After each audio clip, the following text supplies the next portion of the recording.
Notre invitée ce matin, Delphine Batho, bonjour. Bonjour. Ancienne ministre de l'écologie, 1 an et 11 mois, hein, je crois, c'est cela. 1 an et 11 jours.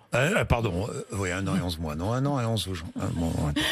Bon, Delphine Batho, députée des Deux-Sèvres, groupe Écologie, Démocratie, Solidarité, c'est le nouveau groupe. Alors, Delphine Batho, succès des écologistes au municipal, est-ce que l'écologie politique est en route pour prendre le pouvoir en France, présider la France? Oui. Oui, c'est indispensable parce qu'on est dans une situation d'urgence climatique, que la France va mal, qu'il y a des enjeux économiques et sociaux monstrueux et qu'une espérance est en train de se lever. On l'a vu aux élections municipales et cette victoire, elle nous oblige. Elle nous oblige à préparer les élections régionales, mais elle nous oblige à être une alternative, à être une solution pour la France. Et ça passe par 3 conditions, il me semble. D'abord, le fait de travailler, construire un projet qui porte des idées nouvelles et qui donc ne peut pas être une sorte de recyclage d'idées d'hier ou la bouée de sauvetage des vieux partis.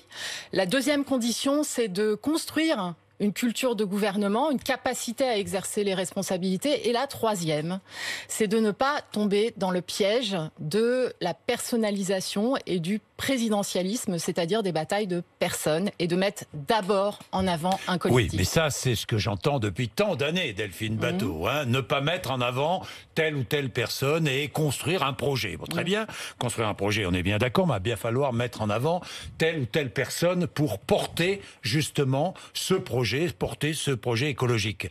Vous voulez prendre le pouvoir, donc présider la France. Vous voulez présider la France. Oui. Vous voulez présider la France. Bien.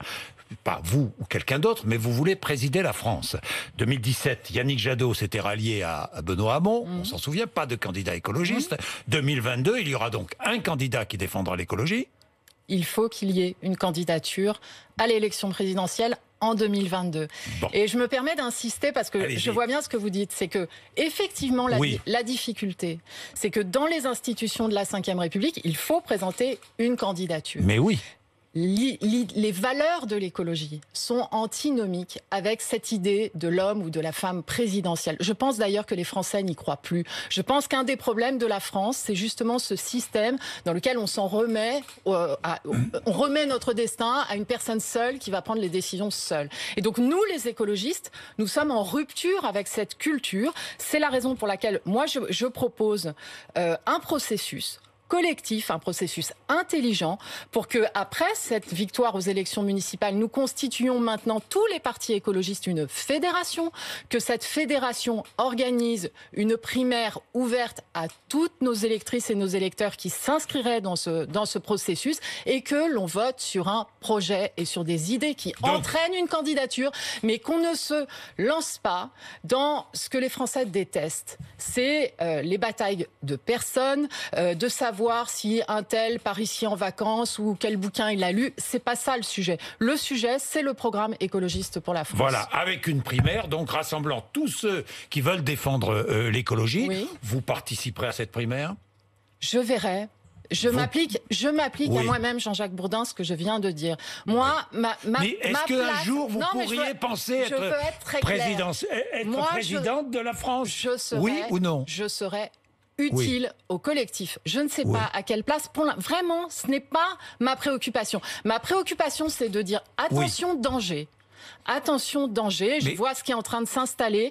Le collectif d'abord. Voilà, ne tombons pas dans ce qu'on a connu par le passé. Mais le collectif, je vais parler de la gauche dans son ensemble. C'est bien beau. La gauche dans son ensemble, c'est pas si simple.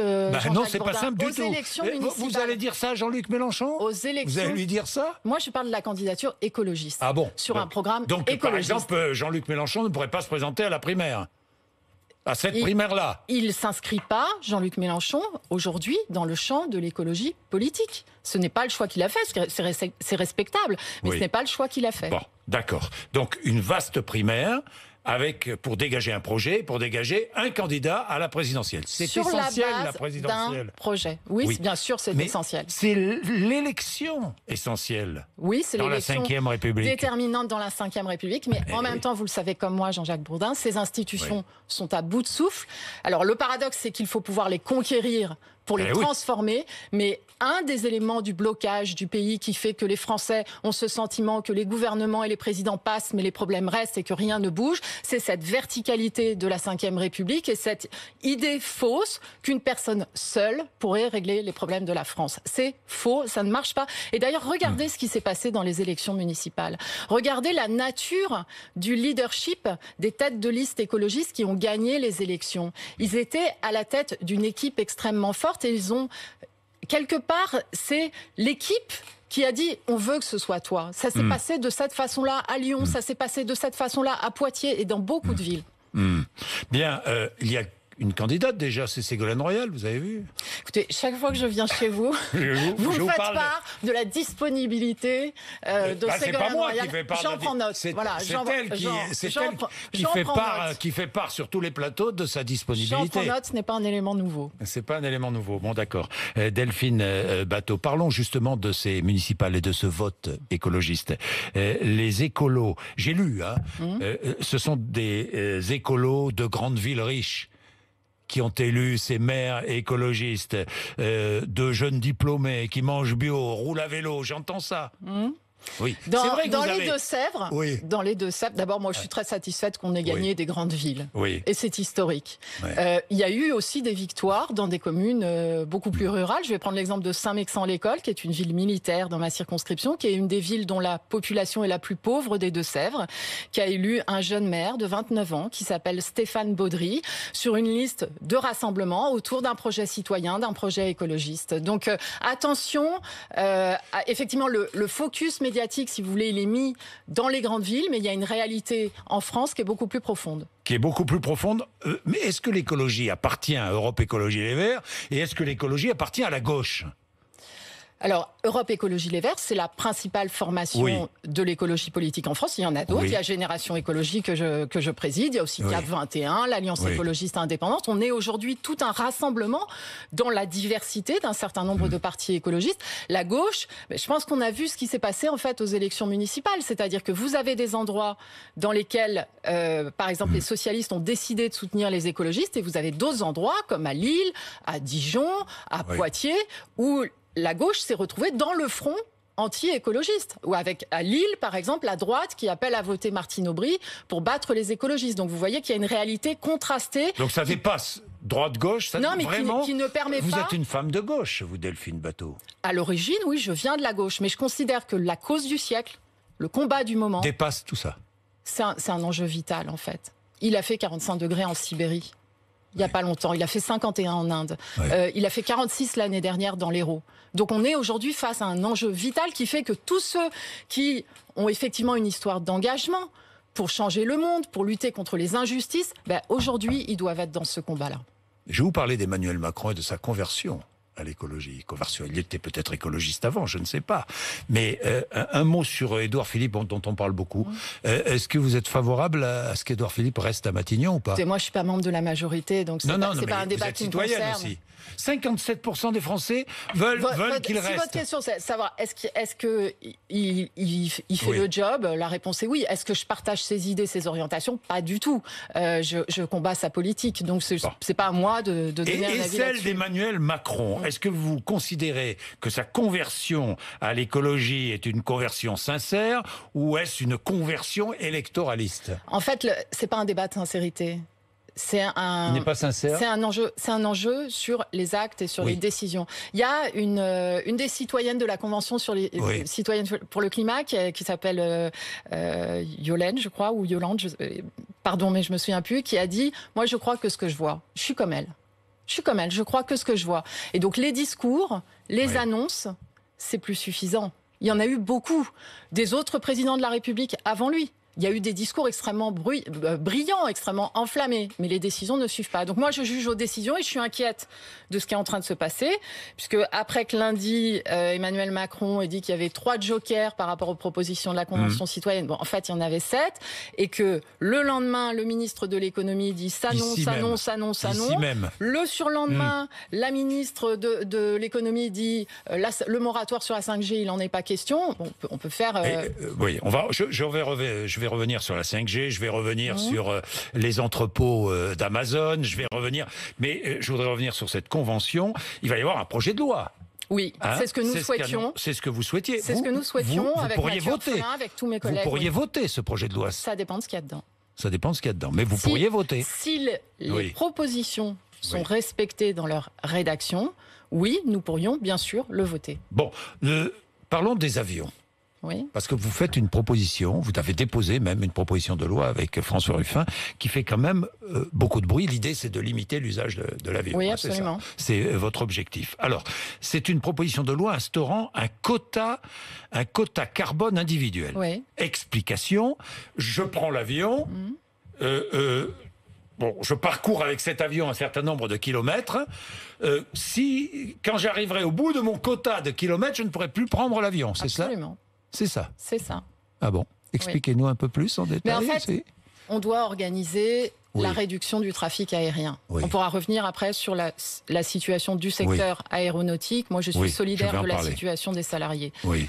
Mais on doit organiser la réduction du trafic aérien pour réduire les émissions de gaz à effet de serre. On ne peut pas continuer comme ça à doubler le trafic passager dans le monde tous les 10 ans. C'est pas compatible en fait avec la lutte contre le changement climatique. Alors certains disent faut mettre des taxes. Mais les taxes, vous avez des gens qui ont les moyens de les payer en fait. Donc ils continueront à prendre énormément l'avion. Tandis que d'autres n'ont pas les moyens. Donc l'idée que l'on défend, c'est de mettre en place un système de quota carbone où chaque année, toutes les personnes à égalité ont le même quota carbone, qu'on puisse cumuler dans le temps pour pouvoir faire un voyage de temps en temps. Je précise qu'on parle des voyages de loisirs. Il faudra se pencher plus tard sur la question des voyages professionnels. Mais oui. Que, évidemment, on exclut tout ce qui est lié à la continuité territoriale de la République, avec la Corse, avec les Outre-mer, qu'on exclut tout ce qui est lié à des besoins familiaux, par exemple le fait de devoir aller voir un proche qui habite à l'étranger ou de se rendre à des obsèques de sa famille, etc. Donc tout ça n'est pas considéré par la proposition. On parle de l'usage de l'avion, j'allais dire, de confort, de loisirs. Un cousin en Thaïlande ou je ne sais pas moi. Non, je ne crois pas. Regardez, un ami à l'autre bout du monde. Pas. Regardez ce qu'a été le civisme des Français pendant le confinement. Je sais pas, c'est pas un modèle. Vous voulez empêcher les Français. Je dis ça, Jean-Jacques Bourdin. Le confinement, c'est pas un modèle. Non, mais on a dit voilà, il y a un besoin sanitaire et donc il faut respecter des règles. Et dans l'ensemble, elles ont été extrêmement respectées et même de façon exemplaire. Et chacun a rempli sa petite attestation, etc. Donc, ne sous-estimons pas en fait la capacité des citoyens à comprendre un dispositif et à partir du moment où il est juste socialement. Vous allez empêcher des citoyens de partir en vacances chaque année en avion. Ceux qui prennent 10 fois l'avion par an pour aller en week-end, je ne sais où, etc. Oui, dans le monde d'aujourd'hui, ce n'est plus possible. Vous limitez le déplacement des personnes. Vous limitez le déplacement des personnes. J'invite à la relocalisation du tourisme. J'invite à découvrir nos fabuleux terroirs. Effectivement, le tourisme de masse tel qu'on l'a conçu, il n'est pas compatible avec le respect Jean-Baptiste Djebari était là hier, il me disait, moi je ne veux pas de billets d'avion à 10 €. Vous êtes d'accord avec lui ou pas ? Oui, ça là-dessus, il y a les compagnies low cost, de toute façon, c'est un problème. C'est un problème et c'est d'ailleurs destructeur pour le secteur industriel. Oui, le fait de considérer que ça n'a aucune conséquence et que ça ne vaut rien un billet d'avion, je suis pas pour. Non, je préfère un autre système qui est celui des quotas carbone. Et les vols intérieurs remplacés par le train, quand c'est possible, ça on est d'accord. Vous aviez initié cela. Il y a un an. Et le gouvernement, et on nous avait traité de fous, hein. C'est-à-dire quand on a proposé il y a un an la suppression des liaisons aériennes inutiles, là où il y a le TGV, vous avez dit mais vous n'y pensez pas, etc. Force est de constater. En attendant, on y vient l'aéronautique souffre. C'est une catastrophe. 7560 suppressions de postes à Air France, 5000 à Airbus. Dites-moi, avec votre mesure, c'est pas 5000 Airbus, mais Airbus ne vendra plus d'avions. Alors ça, moins d'avions voleront. Pardon, mais je ne peux pas laisser dire ça. Alors allez-y, Delphine Batho. Parce que la situation du secteur aérien n'est pas liée à des décisions de transformation écologique. Elle est liée à la négation des problèmes écologiques. Elle est liée au fait qu'en fait, il y a une espèce de bulle qui s'est constituée autour de ce secteur. Et cette bulle, elle est basée sur quoi ? Elle est basée sur le mythe de la prochaine multiplication par 2 du trafic passager dans le monde. Et donc, face au coronavirus, cette bulle, elle s'effondre. Et donc c'est exactement en fait l'inverse de ce que nous voulons faire, parce que nous, ce que nous voulons faire, c'est organiser et planifier la diversification des activités de cette industrie où il y a beaucoup de qualifications, où il y a du haut niveau en termes de R&D, du très haut niveau chez les techniciens, chez les ouvriers. Et en fait, tous ces savoir-faire, on doit aujourd'hui organiser leur diversification vers d'autres activités industrielles, en partie, tout en gardant des compétences, évidemment, dans l'aéronautique. Le disent, Delphine Batho, le problème des Verts, c'est leur crédibilité économique. Il faut la construire. Il faut que vous la construisiez, parce que là, les Français... je ne crois pas qu'on puisse nous donner des leçons de crédibilité économique quand, par exemple, sur l'aéronautique, il n'y a pas d'État stratège, que l'État a entretenu le secteur dans cette vision sans limite de la croissance infinie du secteur aérien. Donc nous n'avons pas de leçons de crédibilité économique à recevoir sur ce sujet. Alors parlons d'économie, parlons d'énergie, parlons du nucléaire. Est-ce que l'énergie nucléaire est une énergie écologique ? Non. Non. Non, parce qu'elle produit des déchets. Oui, d'accord, qui ont une durée de vie. Elle préserve l'air que nous respirons. Elle n'émet pas de CO2 dans la production d'énergie. Nous avons aujourd'hui en France une trop grande dépendance à l'égard du nucléaire, mais il n'est pas question de sortir du nucléaire demain matin. Il faut organiser progressivement dans le temps la diminution de la part du nucléaire pour des raisons, Jean-Jacques Bourdin. Diminution ou suppression carrément du nucléaire un jour, à terme, je suis pour la sortie du nucléaire, bien sûr. Sortie du nucléaire. Mais aujourd'hui, ce n'est pas possible. Non. Donc on doit diminuer progressivement la part du nucléaire pour une raison très simple, c'est qu'on est trop dépendant de cette énergie.